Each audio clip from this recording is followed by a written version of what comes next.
On December 18, 2014, President Obama signed an executive order creating the President's Task Force on 21st Century Policing. In May 2015, the task force came out with its final report, which is commonly given the title 21st Century Policing.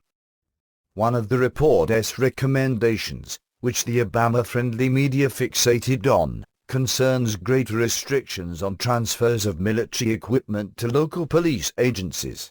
However, as we reported in a related article, what's happening to our police? The new accountability rules will not explicitly reduce the flow of war materials to law enforcement, but simply place more federal controls over local police. Moreover, the new Obama rules regarding military gear were just one component of a broader set of recommendations issued by Obama's plan for 21st century policing, the overarching theme of which was promoting increased federal control over law enforcement. While speaking to a group of police at a carefully stage-managed event in Camden, New Jersey, the president also touted some of his other efforts to exert more control over police officers who, in accordance with the Constitution, are supposed to serve and be accountable to local communities and the wishes of local citizens, not the mandates of the White House. Among other schemes, Obama boasted of his administration's alleged efforts to fight crime, improve relations between police departments and the communities they serve, and promote transparency. He also touted a White House data initiative aimed at prodding police departments into following federal guidelines on data and body cameras. Finally, Obama also celebrated federal grants created by the administration to promote and fund the implementation of dubious policies associated with community policing strategies. Those federal grants, of course, along with others, are at the heart of Obama's efforts to nationalize everything from healthcare and education standards to law enforcement.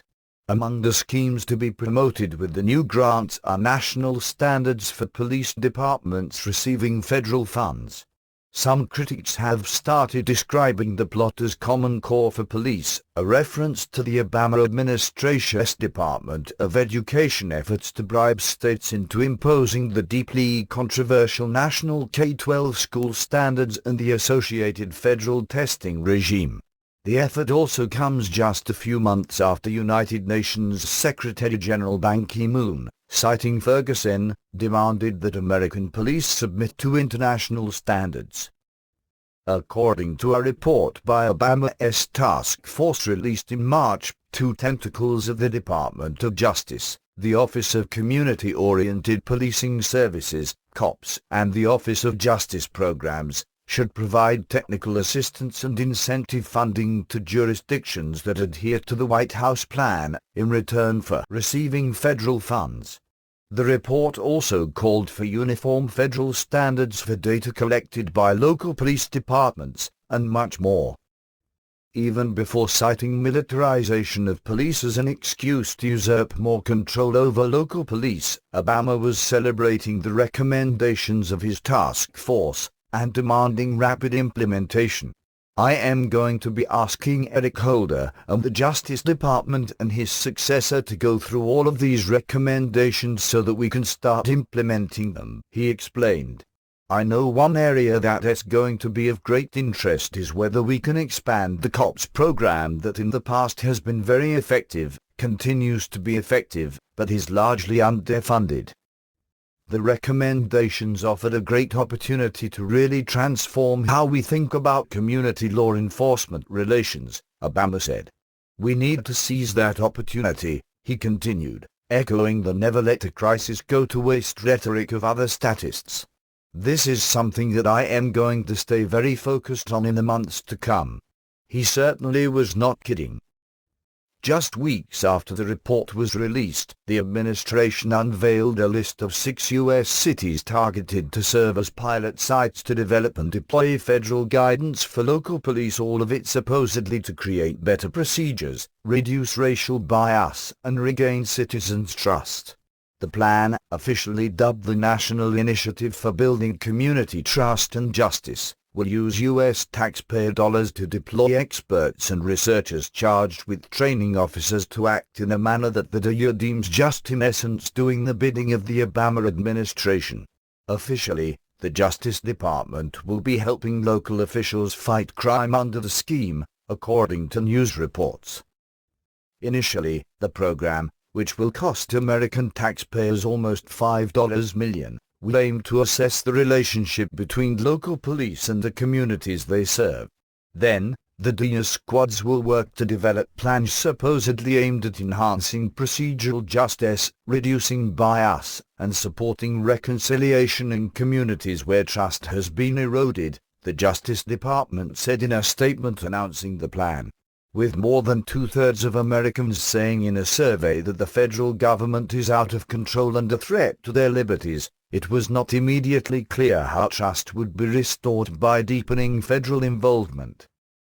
The first 6 cities to be targeted as pilot sites will be Birmingham, Alabama, Fort Worth, Texas, Gary, Indiana, Minneapolis, Minnesota, Pittsburgh, Pennsylvania, and Stockton, California.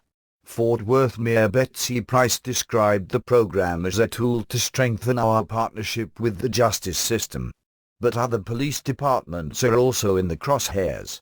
According to the official announcement, an unspecified number of police departments and communities that are not pilot sites will also be targeted for more DEA training and technical assistance.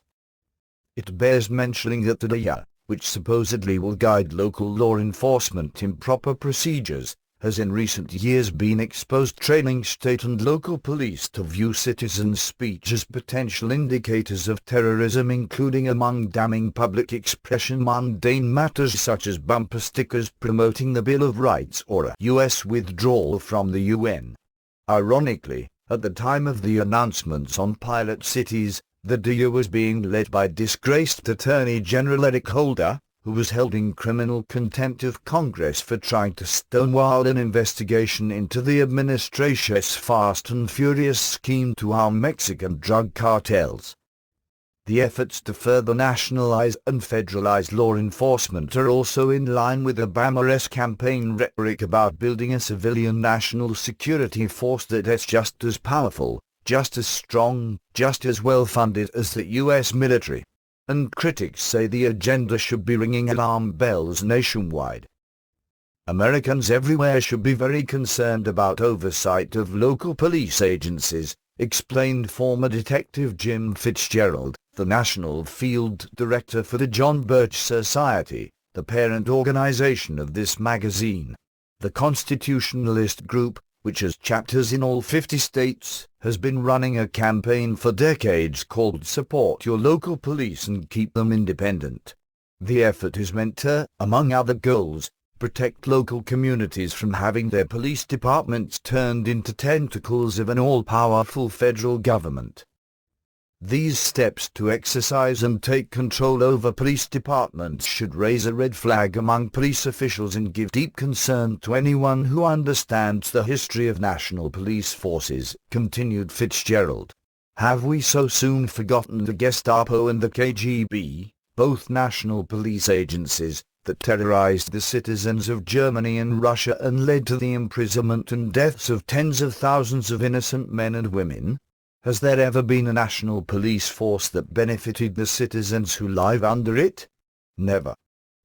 Of course, the nationalization of police did not begin with Obama, and it probably will not end with him. So-called fusion centers, pairing local and state officials with federal bureaucrats under the sprawling Homeland Security ban, have been in place since the George W. Bush administration. And a broad range of DEA offices and programs has been quietly expanding federal control over police for decades. But the trends are accelerating, and the end game is becoming more clear. Decentralized government is one of the cornerstones of America's freedom and its constitutional system of federalism. Even if Obama's radical plans to nationalize police departments were not unconstitutional, though, history provides numerous examples showing why national policing is not just unwise but extremely dangerous to liberty. Congress must rein in Obama and in the meantime, state and local governments should refuse to surrender self-government to an out-of-control White House in exchange for unconstitutional federal bribes. The American people, if they hope to preserve liberty and self-government, should work to support their local police and keep them independent.